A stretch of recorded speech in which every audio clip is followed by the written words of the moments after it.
Hello दोस्तों, welcome to my channel new success zone में आप लोग का स्वागत है।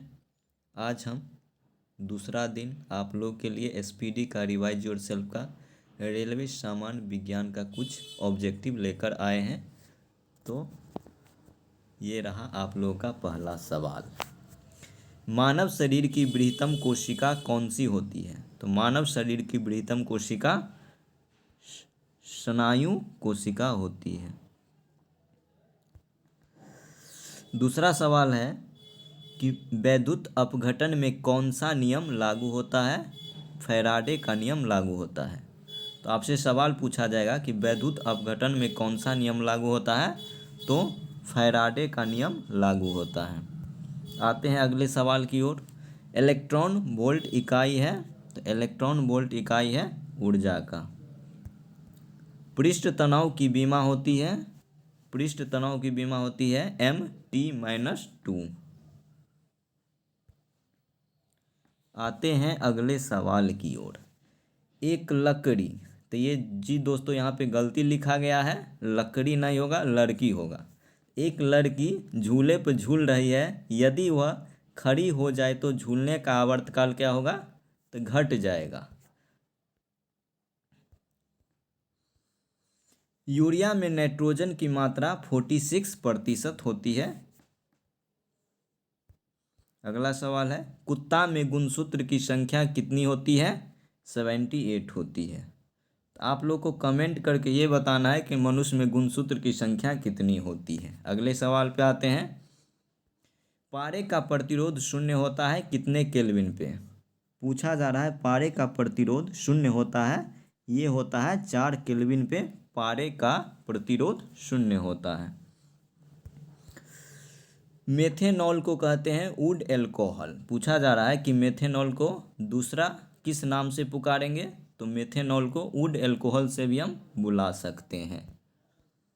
साधारण लोलक के समय को दोगुना करने के लिए धागे की लंबाई को 4 गुना होना चाहिए।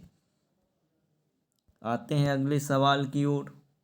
प्रत्येक 1 डिग्री सी ताप बढ़ाने पर वायु में ध्वनि का वेग बढ़ता है 0.6 मीटर पर सेकेंड।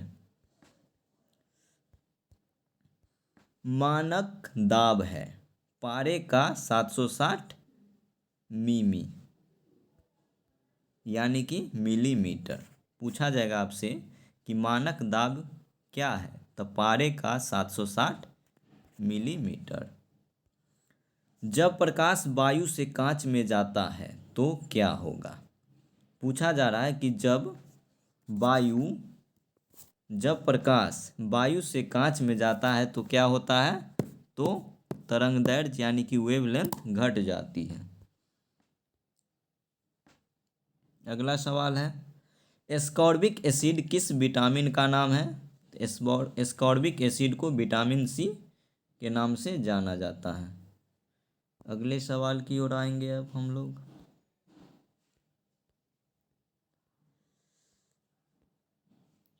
Question number 15। अगला सवाल ये है कि ध्वनि किस रूप में यात्रा करती है? तो ध्वनि जो होती है ये अनुदैर्घ्य तरंग के रूप में यात्रा करती है।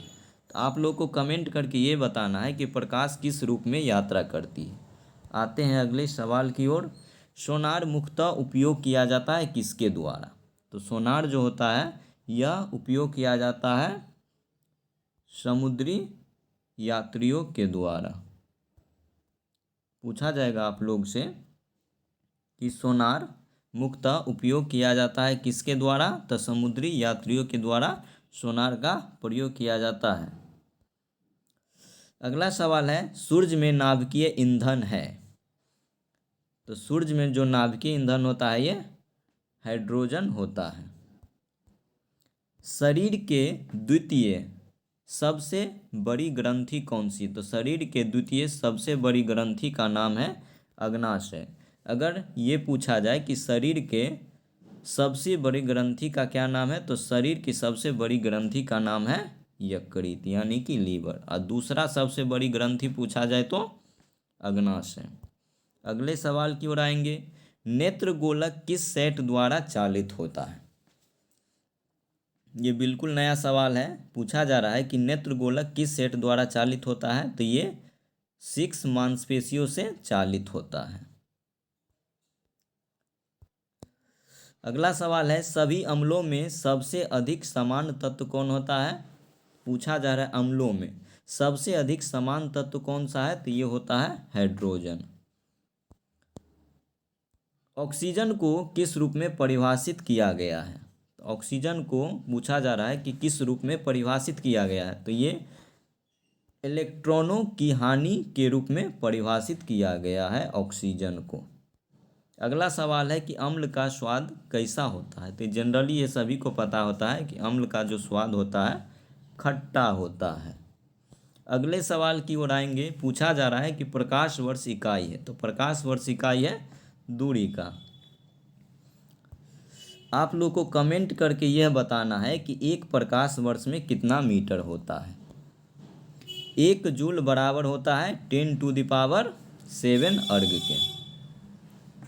1 जूल किसके बराबर होता है, तो 1 जूल बराबर होता है 10⁻7 अर्ग के।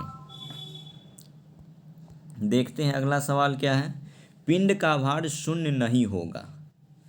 कब शून्य नहीं होगा पिंड का भार, जब वह स्वतंत्र गिरने के दौरान किसी भी पिंड का भार शून्य नहीं होगा।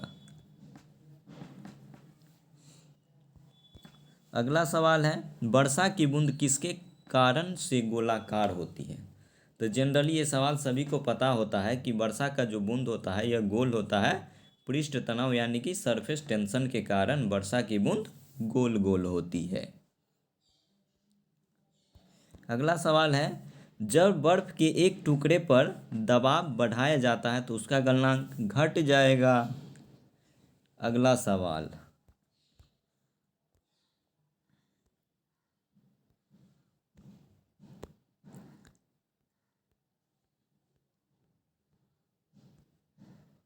अगला सवाल ये है।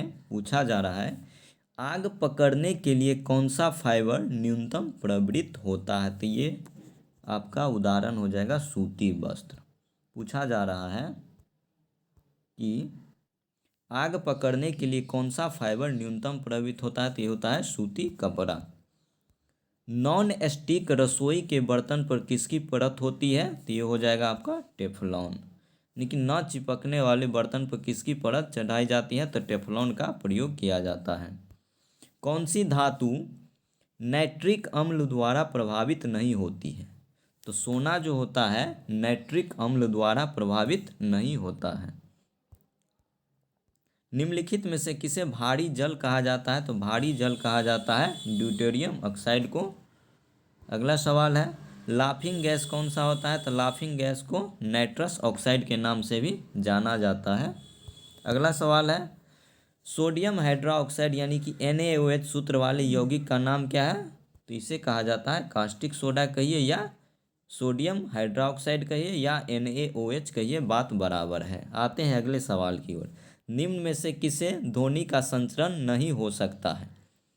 तो निर्वात में ध्वनि का संचरण नहीं हो सकता है। भाई क्यों नहीं हो सकता है, क्योंकि ध्वनि को चलने के लिए मीडियम यानी कि माध्यम की जरूरत पड़ती है, इसलिए निर्वात में ध्वनि का संचरण नहीं हो सकता है। फिर अगर प्रकाश की बात करेंगे तो प्रकाश को मीडियम की ज़रूरत पड़ती नहीं, इसलिए वह निर्वात में उसका स्पीड सबसे ज़्यादा होता है। आते हैं अगले सवाल की ओर। पूछा जा रहा है कि ग्रहों की परिक्रमा की गणना की जाती है, तो डॉपलर इफेक्ट के द्वारा। सवाल ये है कि पूछ रहा है आपसे कि ग्रहों की परिक्रमा की गणना की जाती है, तो डॉपलर इफेक्ट के द्वारा। मानव शरीर में धमनियों का क्या कार्य होता है, तो मानव शरीर में धमनी का कार्य होता है हृदय से रक्त को लाना। अगले सवाल की ओर बढ़ जाइए। इसमें पूछा जा रहा है, किसी तत्व के परमाणुक भार को किसमें व्यक्त किया जाता है।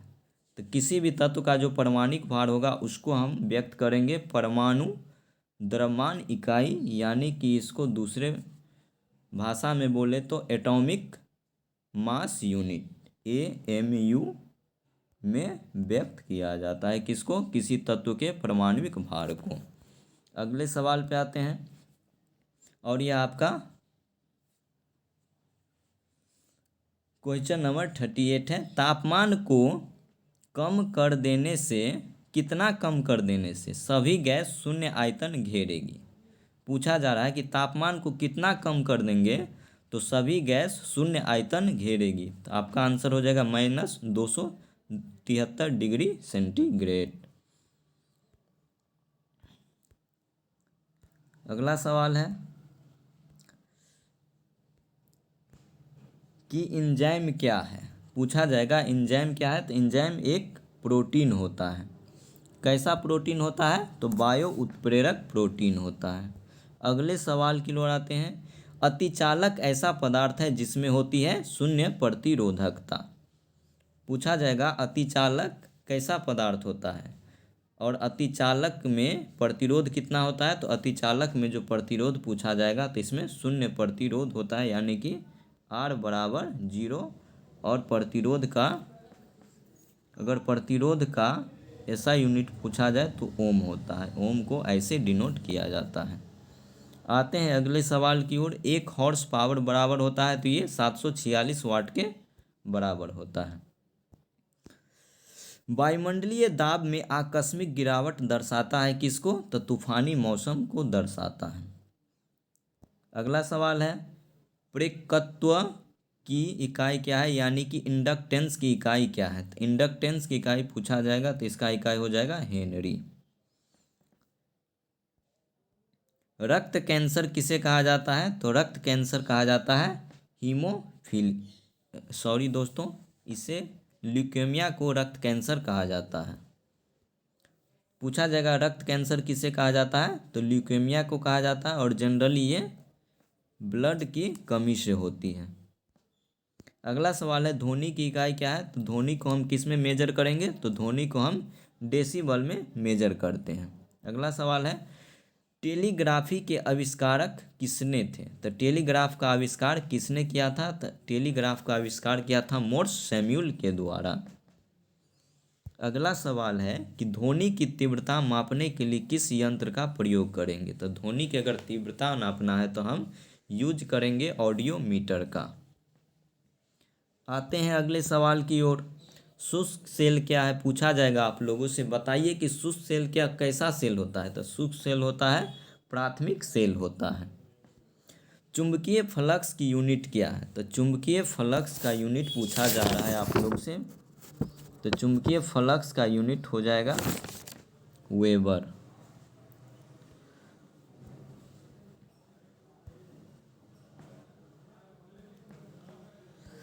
विद्युत ऊर्जा की इकाई क्या होती है, तो विद्युत ऊर्जा की इकाई होती है किलोवाट घंटा। अगले सवाल की ओर आते हैं कि प्रतिरोध की इकाई क्या होती है, तो प्रतिरोध की इकाई होती है ओम। अगला सवाल है कि वायुमंडल में बादलों के तैरने का कारण क्या है, तो ये होता है लो डेंसिटी, यानी कि कम घनत्व के कारण जो होता है वायुमंडल में बादल क्या करते हैं, तैरते हैं। अगला सवाल है कि मानव नेत्र की दूरदृष्टि को कहा जाता है। मानव नेत्र की दूरदृष्टि को पूछा जा रहा है क्या कहा जाता है, तो इसे कहा जाता है दोस्तों हाइपरमेट्रोपिया। अगला सवाल है मायोपिया से क्या तात्पर्य है, तो मायोपिया से तात्पर्य है निकट दृष्टि दोष से संबंधित है। तो मायोपिया का संबंध है निकट दृष्टि दोष से, और निकट दृष्टि दोष अगर किसी को हो गया है तो हम किस प्रकार का चश्मा यूज करेंगे, तो अवतल लेंस वाले चश्मा का यूज करेंगे। निम्न में से कौन सा जल संक्रामक रोग है, तो जल संक्रामक रोग हैजा होता है। अगला सवाल है दूरदृष्टि से पीड़ित व्यक्ति की स्पष्ट दृष्टि की न्यूनतम दूरी कितनी सेंटीमीटर होती है, तो ये 25 सेंटीमीटर होती है। अगले सवाल पे आ जाएंगे टीबिया अस्थि पाई जाती है, तो टीबिया हड्डी पाई जाती है टॉ से टांग और टांग में पैर, तो टीबिया हड्डी पाई जाएगी पैर में। विटामिन ई की कमी से निर्मित रोग कौन सा होता है, पूछा जा रहा है कि विटामिन ई से कौन सा, विटामिन ई की अगर कमी हो जाएगी हमारे बॉडी में तो कौन सा रोग होगा, तो जनन क्षमता में कमी आ जाएगी। किस अंग के दोषपूर्ण कार्य करने से मधुमेह यानी कि डायबिटीज रोग हो जाता है? तो ये हो जाएगा अग्नाशय। अगला सवाल है, एस्टिग्मेटिज्म एक बीमारी है जो संबंधित है आँख से। ये पहला सेट में भी आप लोग को कराया गया था, याद होना चाहिए आप लोग को। पूछा जाएगा एस्टिग्मेटिज्म एक बीमारी है जिसका संबंध हमारे किस से है? तो हमारे आँख से संबंधित है। SARS का पूर्ण रूप क्या है? तो SARS का पूर्ण रूप है सीवियर एक्यूट रेस्पिरेटरी सिंड्रोम। अगला सवाल है कि फलों के अध्ययन को क्या कहते हैं? तो फलों को अध्ययन का कहा जाता है पोमोलॉजी। नाशपाती का कौन सा भाग खाया जाता है? तो नाशपाती का भाग जो खाने वाला जो भाग होता है उसका हम क्या खाएंगे? तो गूदेदार पुष्पासन को खाएंगे। अगला सवाल है, रंजक व खाद्य पदार्थ बनाने में प्रयोग किया जाता है? तो कैरामल का प्रयोग किया जाता है। पूछा जाएगा कि रंजक व खाद्य पदार्थ बनाने में हम किसका प्रयोग करेंगे? तो कैरामल का प्रयोग करेंगे। नाइट्रोजन यौगिकीकरण के लिए कौन सी फसल सहायक है? तो ये बीन्स हो जाएगा। पूछा जा रहा है कि नाइट्रोजन यौगिकीकरण के लिए कौन सी फसल सहायक होती है? तो बीन्स सहायक होती है। कोको का कौन सा भाग चॉकलेट में गंध के लिए इस्तेमाल किया जाता है? पूछा जा रहा है आप लोगों से कि कोको का कौन सा भाग चॉकलेट में गंध के लिए इस्तेमाल किया जाता है? तो इसका आंसर हो जाएगा बीज।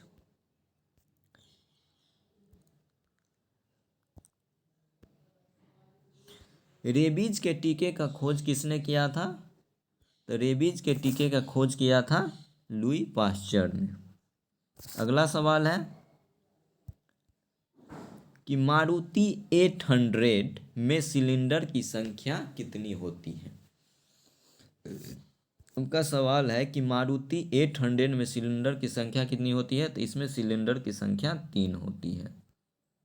अगले सवाल की ओर आते हैं, वॉशिंग मशीन की कार्य प्रणाली किस सिद्धांत पर कार्य करता है? तो ये अपकेंद्रण के सिद्धांत पे कार्य करता है। और अपकेंद्रण वैसा बल होता है जो हमारे सेंटर से बाहर की ओर लगता है। और दूध से जो हम लोग मक्खन निकालते हैं उसमें भी अपकेंद्रण बल का प्रयोग किया जाता है।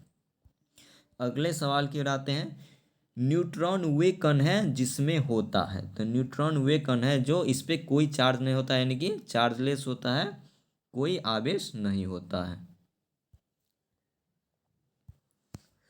पॉजिट्रॉन की खोज किसने की थी? तो पॉजिट्रॉन का खोज किया गया था एंडरसन के द्वारा। जे थॉमसन ने इलेक्ट्रॉन का खोज किया था। आते हैं अगले सवाल की ओर, समस्थानिक परमाणुओं में कौन सा कथन सही है? तो समस्थानिक परमाणुओं की 3-4 कंडीशन होती है, आप लोग को याद रखना है कि समस्थानिक वैसे तत्व होते हैं इसमें समान तत्व होना चाहिए, परमाणु क्रमांक समान होना चाहिए, प्रोटॉनों की संख्या समान होना चाहिए, लेकिन द्रव्यमान संख्या और न्यूट्रॉन की संख्या भिन्न भिन्न होना चाहिए। वैसे तत्व को समस्थानिक कहा जाता है। तो आपका ऑप्शन नंबर ए हो जाएगा, प्रोटॉनों की संख्या समान होती है। अगले सवाल की ओर आएंगे, एल्केन का सूत्र पूछा जा रहा है। तो एल्केन का सूत्र होता है CnH2n+2। तो आंसर हो जाएगा आपका बी। एल्केन का फॉर्मूला हो जाएगा CnH2n+2। एल्कीन का पूछा जाए तो एल्कीन का हो जाएगा CnH2n। अगर एल्काइन का पूछा जाए, एल्काइन का हो जाएगा CnH2n-2।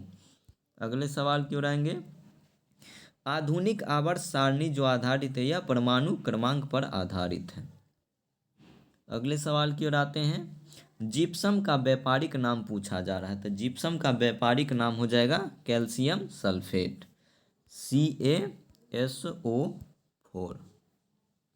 अगला सवाल पे आते हैं, क्वार्ट्ज का रासायनिक नाम क्या है? तो क्वार्ट्ज का रासायनिक नाम होता है सोडियम सिलिकेट। रेडियोधर्मिता की खोज किसने की थी? तो रेडियोधर्मिता का खोज किया गया था हेनरी बेकुरल के द्वारा। हेनरी बेकुरल के द्वारा था। जी हाँ दोस्तों, ये आप लोग का अंतिम सवाल था। इस तरह से आप लोग का 2 सेट खत्म होता है। उम्मीद है कि आप लोगों को अच्छा लगेगा देखने के बाद। अगर अच्छा लगे तो सब्सक्राइब और लाइक करना ना भूलें। जय हिंद, जय भारत।